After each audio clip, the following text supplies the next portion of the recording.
Hi everyone, this is Jeffrey Ong. I'm a fund manager managing a global equity fund. I also have a joint venture with Josh, my cousin, under E&O Investments. We are an education company that teaches you how to invest in properties to achieve financial freedom. Josh also helps to source freehold landed properties in the UK for overseas clients. Last week, we talked about stocks versus properties and why properties with leverage usually beat stock returns. So what's the game plan? This table shows a 10-year plan. The first 10 years, keep acquiring properties. You have very little cash flow in the first 10 years because you kept leveraging. So every year, you buy one property. So the first year, a property might cost 450,000.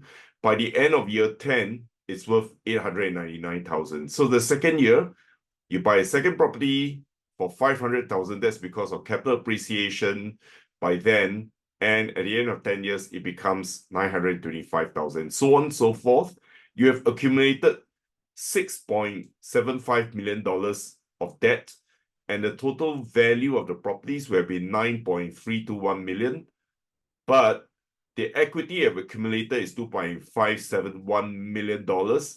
But because you have leveraged it to around 70% loan to value ratio, there is very little cash flow from rental. The rental just goes to pay off the mortgage. And we are assuming 8% return per year. Year 11 to 20, the next 10 years, let the valuation run while you stop acquiring.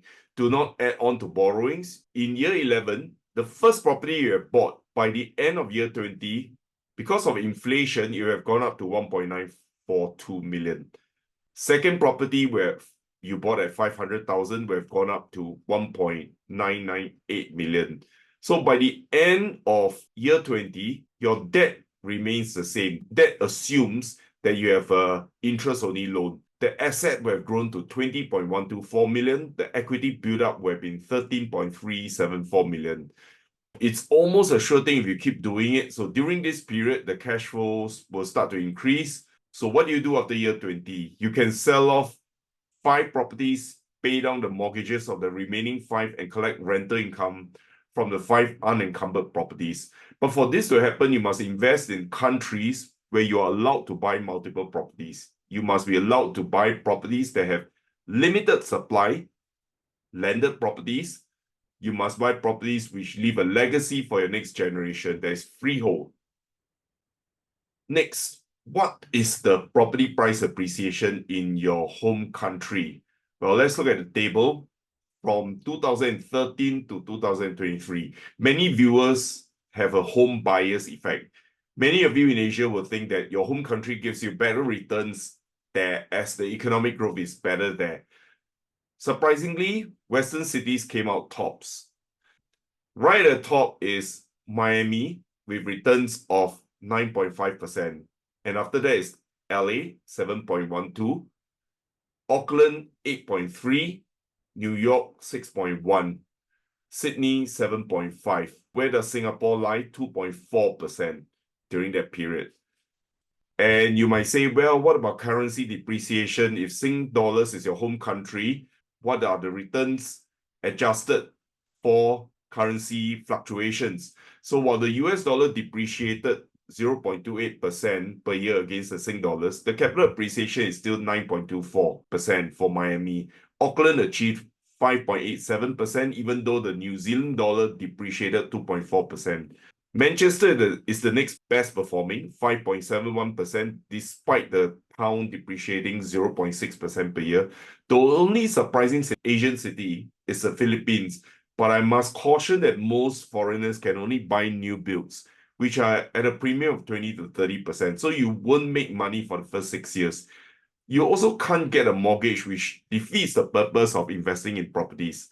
In Asia, Bangkok is next, 2.96%. Again, no mortgages for foreigners, mostly new builds. Singapore, 2.4%. Malaysia, 1.38%. Well, foreigners can get a mortgage, but you get a currency depreciation, which heavily wipes out all your returns. What about Japan? I got ticked off by many people about my bias against Japan. Who doesn't like Japan? The food, the culture, the weather, oh yes, and the slick marketing. But after adjusting for currency depreciation, you have lost 4.5% per year. Ouch.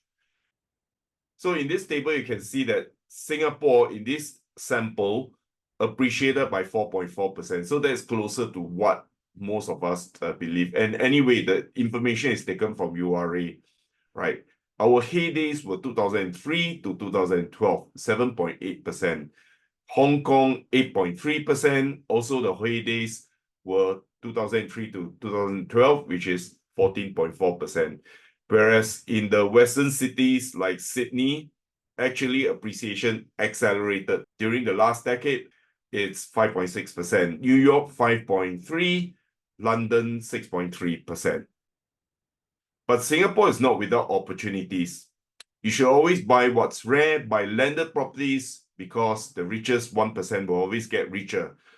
Buy freehold, but how many can you buy and what liquidity can you get while you wait for the 10 years?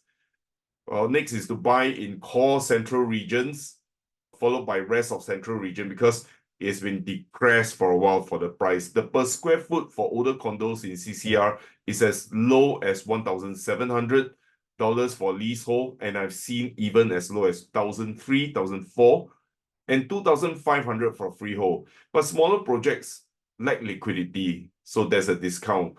So you need to buy bigger units, over 1,500 square foot, which is near schools, especially primary schools, hospitals, workplaces, so you can do co-living. Big units are better because co-living, now the laws have changed that you can have 8 tenants there. What about commercial? Beware of industrial properties with leases of less than 50 years. It's very hard to sell the property after you hold it for 3 to 5 years. And en-bloc opportunities for commercial may not be there because the government has other plans for the commercial zone. B, shop houses, which are freehold, but they have very low yields. It's more of a holding power and a prestige asset. Strata offices, beware of restructuring. More people are working from home, but you got to focus on grade A, and a lot of well-run ones are dominated by commercial REITs. Retail, again, beware of strata titled shops. They can be very messy and they don't have the proper tenant mix. And the best retail space, well, I would rather buy retail REITs because they are managed better. So that's all for now. If you find the videos useful, please like and subscribe to the channel and videos. If you want to find out more about our education programs or want more information about how we can help build your portfolio of properties, click on the link below or email us at the link below. I'll see you real soon.